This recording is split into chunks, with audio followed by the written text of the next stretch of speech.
नमस्कार, पंजाब केसरी टीवी में आपका स्वागत है। मैं हूं आपके साथ मंजूर पठान। आज हमारे साथ बातचीत करने के लिए मौजूद हैं खाद्य सुरक्षा के असिस्टेंट कमिश्नर मंजीत जरियाल जी। उनसे जानेंगे कि आखिरकार खाद्य सुरक्षा विभाग किस तरह से कार्य करता है और पिछले काफ़ी महीनों से लगातार अच्छा कार्य चंबा में कर रहा है और किस तरह के सैंपल लिए जाते हैं और उन सैंपल के बाद कैसे कार्रवाई होती है। सर, पहले आपका बहुत बहुत स्वागत है। धन्यवाद। खाद्य सुरक्षा विभाग एक अहम विभाग है, क्योंकि जो खाद्य सामग्री होती है दुकानों में आती है, कई बार उत्तम किस्म की क्वालिटीज़ नहीं होती हैं। तो किस तरह से कार्रवाई आप लोग करते हैं और पिछले 3-4 महीनों में आप लोगों ने क्या कार्रवाई करी है? हम जैसे कि जो हमारा विभाग है वो रेगुलरली जो भी डिस्ट्रिक्ट में शॉप हैं या फूड आर्टिकल के जो एस्टेब्लिशमेंट है, जो होटल हैं, ढाबे हैं, उनको रेगुलरली चेक करते रहते हैं। फिर कई जगह जहाँ लगता तो वहाँ सैंपल भी लिए जाते हैं, लोगों को अवेयर कराया जाता है। जो शॉपकीपर है उनको भी अवेयरनेस देते हैं कि आप लोग क्या बेचो, कैसे बेचो, हाइजीनिक कैसे मेंटेन करनी है। तो ये सारी चीज़ें चलाई हैं। कुछ हमने ट्रेनिंग, फास्टैग एक ट्रेनिंग है जो इन शॉपकीपर या फूड बिजनेस जो ऑपरेटर्स हैं उनके लिए गवर्नमेंट ने एक ट्रेनिंग, तो उनको हम डिफरेंट ट्रेनिंग्स देते हैं जो ऑनलाइन भी है, ऑफलाइन भी है। इस तरह सैम्पलिंग होती रहती है उनकी टाइम टू टाइम, और उनको टेस्ट करवाते रहते हैं।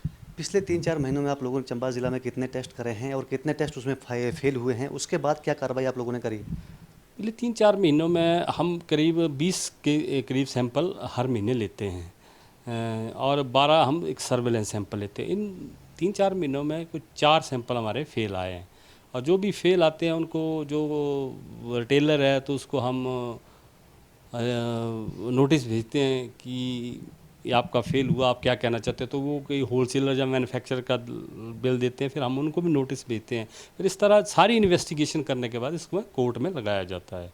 कुछ केस जुडिशियल मजिस्ट्रेट के पास लगते हैं, और कुछ जो हैं वो हमारे एडीएम के पास, जो एडजुकेटिंग ऑफिसर हैं गवर्नमेंट ने नोटिफाई किए, उनके पास लगते हैं।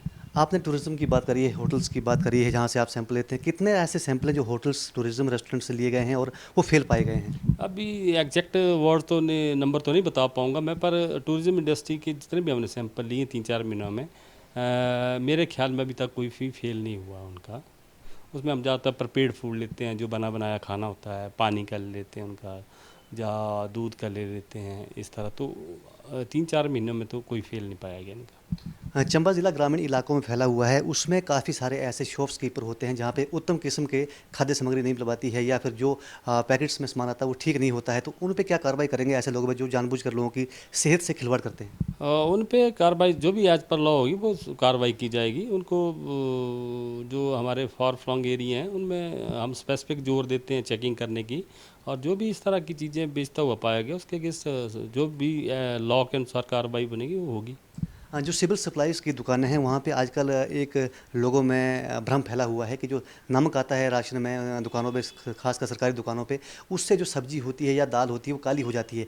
उसके पीछे क्या वजह है और ऐसे में क्या कार्रवाई आप करने वाले हैं? देखो, जो सिविल सप्लाई के जैसे डिफरेंट आर्टिकल ऑफ फूड है उनके हम सैम्पलिंग तो करते रहते हैं और टेस्टिंग भी करवाते रहते हैं। पर जो आपने स्पेसिफिक नमक का कहा, तो नमक में काली जो एज पर मेरे नॉलेज है, क्योंकि सिविल सप्लाई में ज़्यादातर आर्टिकल ऑफ फूड जो है वो फोर्टिफाइड आर्टिकल होते हैं, जो कि एक अच्छी बात है। हमारे स्पेसिफिक हिमाचल में लगभग जितने भी हमारे डिपोस में फोर्टिफाइड फूड ही प्रोवाइड किए जा रहे हैं।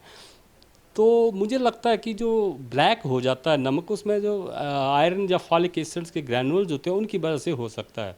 और वो फोर्टिफाइड फूड है, जैसे हमारा जो सिविल सप्लाई में आटा है वो फोर्टिफाइड है, जो नमक है वो फोर्टिफाइड है, जो तेल है वो फोर्टिफाइड है। तो इसकी वजह से ब्लैक हो सकता है, चांसेस होते हैं ब्लैक होने के। तो उसमें आयरन के ग्रैनुअल्स होते हैं, उसकी वजह से ब्लैक होगा। अदरवाइज़ हमारे पास तो कभी कोई इसका सैंपल फेल हुआ नहीं है।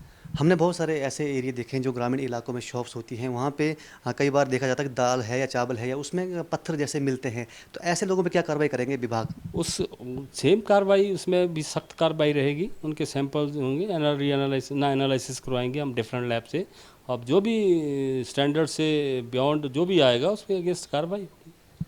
तो ये थे हमारे साथ बातचीत करने के लिए खाद्य सुरक्षा अधिकारी असिस्टेंट कमिश्नर चंबा मंजीत जरियाल, जिनका साफ तौर पे कहना है कि चंबा में लगातार खाद्य सुरक्षा विभाग लोगों की सेहत को लेकर कार्य कर रहा है और जो लोग जानबूझकर लोगों की सेहत के साथ खिलवाड़ करने की कोशिश करेंगे उन्हें किसी भी सूरत में नहीं बख्शा जाएगा। पिछले 3-4 महीनों में 4 सैंपल फेल हुए हैं और संबंधित कंपनीज को नोटिस जारी किए गए हैं। ऐसे में साफ है कि किसी भी सूरत में लोगों की सेहत के साथ खिलवाड़ नहीं करने दिया जाएगा। चंबा से पंजाब केसरी टीवी के लिए मंजूर पठान की रिपोर्ट।